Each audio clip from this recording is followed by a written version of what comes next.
You're listening to the Corbett Report.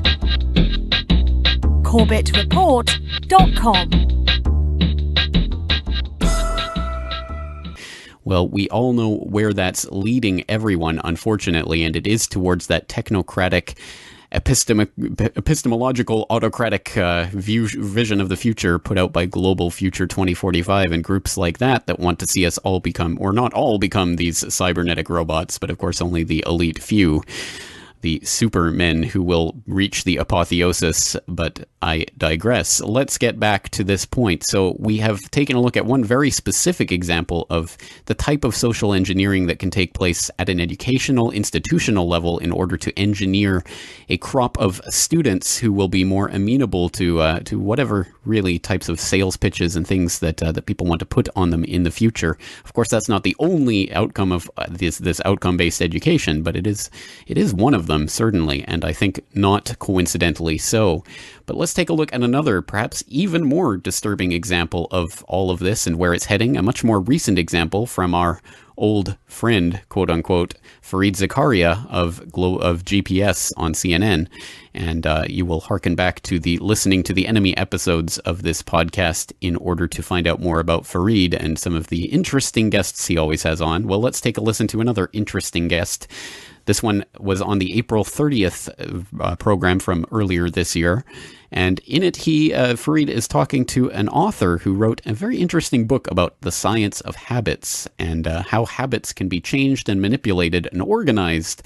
Wow, where have I heard that before? So let's take a listen to this very recent example of how social engineering is proceeding apace. More than 40% of the actions people perform every day, that you perform every day, are not actually decisions you make, but they are the product of habits. We like to think of habits as traits that can't be changed, but it turns out that habits are malleable. And knowing how to change them has profound implications not just at the personal level, but also for companies and governments. My next guest has a new book that explores this theme. Charles Duhigg is the author of The Power of Habit. He is a reporter for the New York Times. He joins me today. Thank you so much for having me. So tell the story of Alcoa. Paul O'Neill, who later becomes Secretary of the Treasury, is CEO of Alcoa. And when he first comes in, Alcoa is not doing well at all.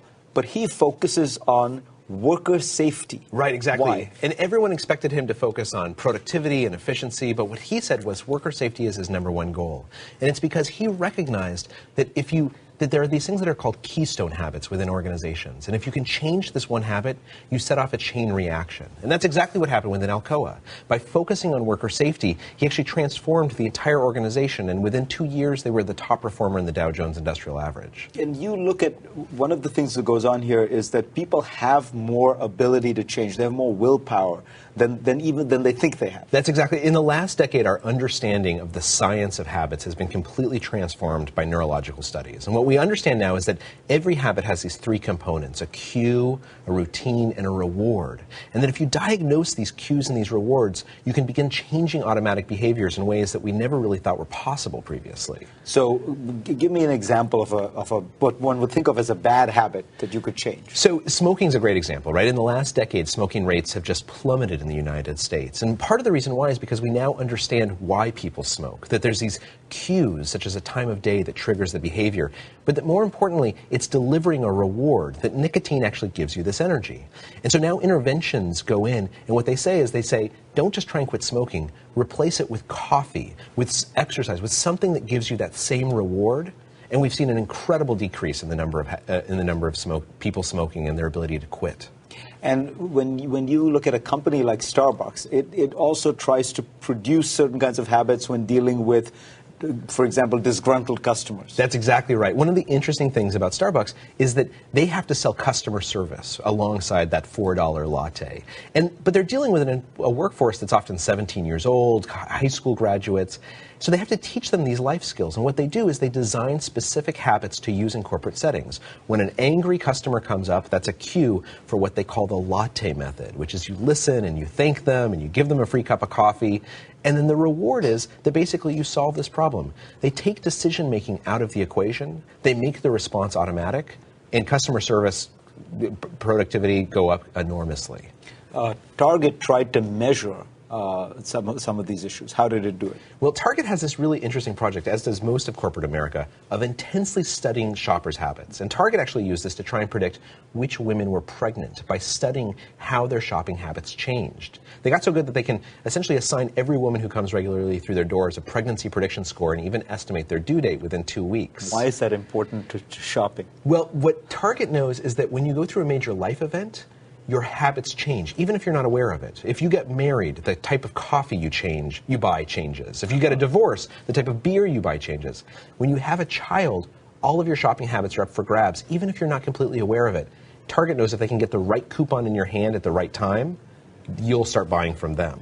I suppose the fundamental question is, can you change habits? Absolutely, absolutely. And that's the biggest insight that we have. And it's not just personal habits, it's also habits within companies, organizational habits, habits across societies. What we've learned in the last decade, particularly from neurological studies, is any habit can be changed. It doesn't matter how ingrained the behavior is, it doesn't matter how old the person is. If you can identify the cue and the reward and understand what's driving the behavior from a neurological perspective, the craving, then you can change that behavior. But you have to be deliberate about it. CEOs have to actually think about their organizational habits. They can't just kind of try and do it on the fly. And good CEOs, Jack Welch, Lou Gertzner, that when you talk to them, they talk about organizational habits and how important it is to get them right. What habit have you changed? Well, I've actually lost like 30 pounds since I started writing this book, and I'm training for the New York City Marathon now. So and you attribute it to this? I do. I got to say, I mean, it sounds like I'm selling snake oil, but it's actually true. I'm an investigative reporter for the Times. I'm not given to fashion trends, but if you understand the science, if you figure out how to take apart these habits, you can actually change your life in these really important ways. Best of luck on the marathon. Thank you. Thank you so much. Thanks for joining us. Well, I certainly hope everyone picked up on that very interesting phrase, the science of habits, and all of the neurological studies that author is assuring us have been taking place in recent years to really start to peg down that science and really start to understand how people form their habits and how they can be manipulated.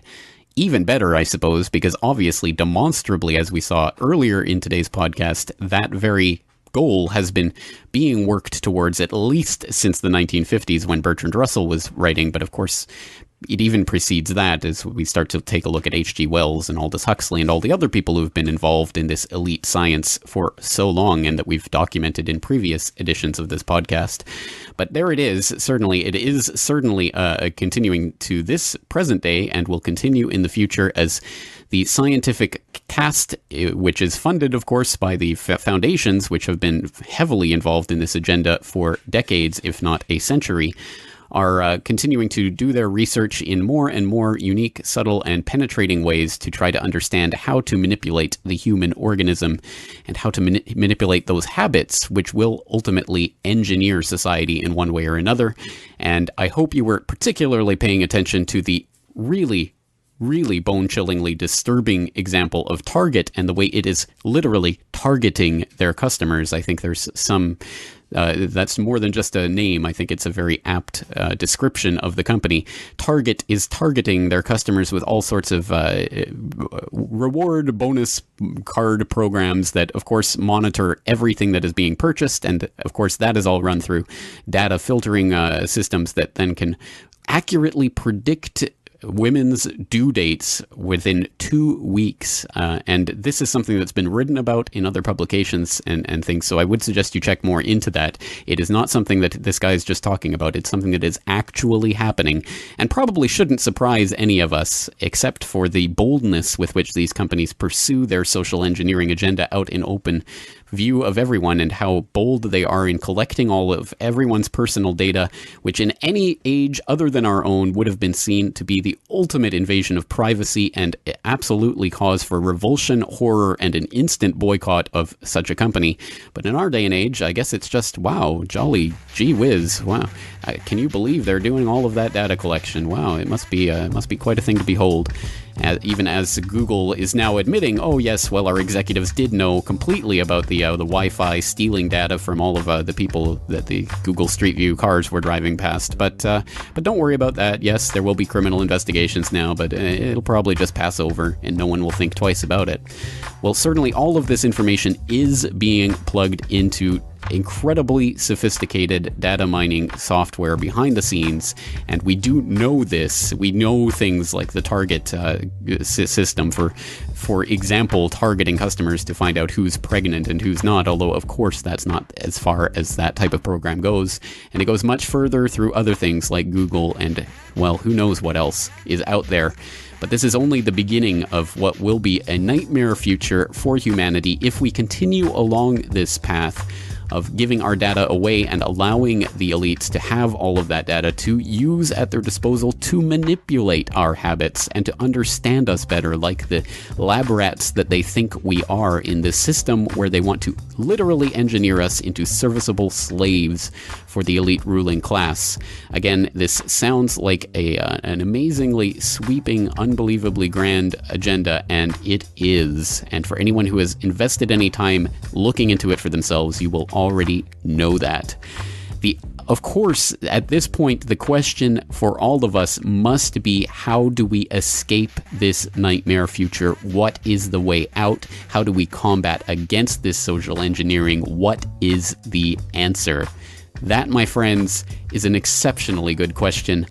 But I'm afraid we are out of time for this episode of the podcast. So in another two-part type episode of the podcast next week, we will be addressing that question quite specifically, and we will be taking a look at the cognitive armor that we can wear against this psychic attack in the manipulation of our habits and opinions, which is the true battle that's taking place behind the scenes and has been for centuries.